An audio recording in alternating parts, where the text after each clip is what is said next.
ये बात ना विपक्ष को भी अब समझने की जरूरत है कि अगर किसी की बेहतरी के लिए अगर कुछ किया जा रहा है, संशोधन किए जा रहे हैं, तो उसको भी ईमानदार तरीके से विपक्ष सुधारे ना। अगर पारदर्शिता किसी सिस्टम में लाने का प्रयास किया जा रहा है तो उससे ऐतराज किस बात का है। अगर एक ऐसा संशोधन लाया जा रहा है जो उस वर्ग के गरीब लोग हैं उनको मुख्य धारा के साथ जोड़ता है, तो इसमें तकलीफ क्या है। दिक्कत यह है कि जस्ट बिकॉज एनडीए लेके आ रहा है, प्रधानमंत्री नरेंद्र मोदी लेके आ रहे हैं, तो ये गलत ही है। और हर बार सिर्फ इसका विरोध इसलिए करो क्योंकि एनडीए की सरकार लेकर आ रही है। और विरोध करने का तरीका आप तथ्यों पे कीजिए ना। आज मुझे बता दीजिए कितने ऐसे विपक्ष के सांसद हैं जिन्होंने तथ्यों की बात की। उन्होंने सिर्फ एक जनरलाइज स्टेटमेंट दिया कि मुसलमानों के विरोध में है ये सरकार, मुसलमानों को खत्म करना चाहती है, मुसलमानों को हाशिए पे फेंकना चाहती है। हम लोग के ऊपर भी वही आरोप। आप मुझे बताइए, मैं रामविलास पासवान का बेटा हूं। मेरे नेता, मेरे पिता ने अपनी पार्टी को समाप्त कर दिया 2005 में, मुस्लिम मुख्यमंत्री बिहार में बने, उसकी पैरवी करते करते। उस वक्त कहां थी ये तथाकथित सारी सेक्युलर पार्टियां? क्यों नहीं आ गए ये समर्थन में?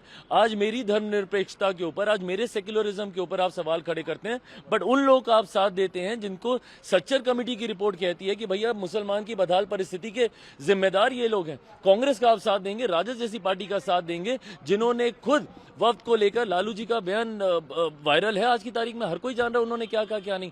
और विपक्ष की ये आदत बन गई है डराने की लोगों को। इन्होंने इसी तरीके से डराते डराते सीए के बारे में इन्होंने भ्रम फैलाने का प्रयास किया कि वो नागरिकता छीन लेगा। कौन से मुसलमान की नागरिकता छीन ली गई मुझे बताइए। मैंने सदन के इसी पटल में मैंने बोला था कि हाथ कंगन को आरसी के आने वाले समय में पता चल जाएगा किसकी नागरिकता गई। इतना समय हो गया, कौन से मुसलमान की नागरिकता छीन ली गई? धारा 370 हटाने को लेकर इसी तरीके का भ्रम फैलाया गया।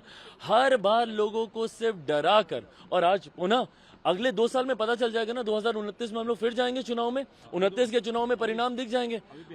अभी बिहार का चुनाव है 6-7 महीने के बाद, उसमें पता चल जाएगा भैया। अगर आप मुसलमानों के हक में, और ऐसे मुसलमानों के हक में जो गरीब वर्ग से आते हैं, उनको मुख्य धारा के साथ जोड़ने की सोच के साथ लाते हैं, तो इन लोगों को तकलीफ होती है। क्यों? क्योंकि ये लोग भ्रष्टाचारियों का संरक्षण करने की सोच रखते हैं। ये संशोधन मैं ईमानदारी से मानता हूं, मैं रामविलास पासवान का बेटा हूं, कोई ऐसी गलत चीज का मैं पक्ष नहीं लूंगा जो मेरे पिता की विचारधारा के खिलाफ जाए। मेरा कमिटमेंट ना सिर्फ समाज के इस वर्ग के साथ है, मेरा कमिटमेंट मेरे पिता की आइडियोलॉजी के साथ भी है। तो मैं कतई उसके साथ मैं समझौता नहीं करूंगा। मैं मानता हूं कि ये संशोधन प्रो पुअर मुसलमान है। ये संशोधन उन महिला मुसलमानों के हक में है जिनको अभी तक हाशिए पे रखा गया है। मणिपुर पे चर्चा हो रही थी, राहुल गांधी उस वक्त नहीं थे।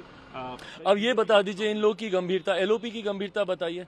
आज सुबह जब ये भी आया, जब ये वफ्द को भी जब इंट्रोड्यूस किया जा रहा था, for the longest time LOP was missing.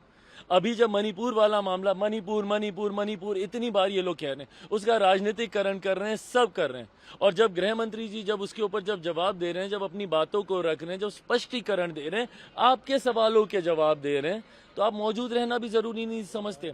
वक्त के दुनिया भर के ये लोग माहौल बना रहे हैं, जनता के बीच जा रहे हैं, मुसलमानों के बीच जा रहे हैं। आप दिन के विजुअल्स निकाल के देखिए, विपक्ष के कितने सांसद कब कब मौजूद थे। और खास तौर पर एलओपी की भूमिका, भाई you have to be present in the house, counter us every time, then you say that कि ये स्पीकर आपको बोलने नहीं देते, सरकार आपको बोलने नहीं देती। आप रहिएगा तब तो आप बोलिएगा, आप रहेंगे नहीं तो बोलेंगे कब?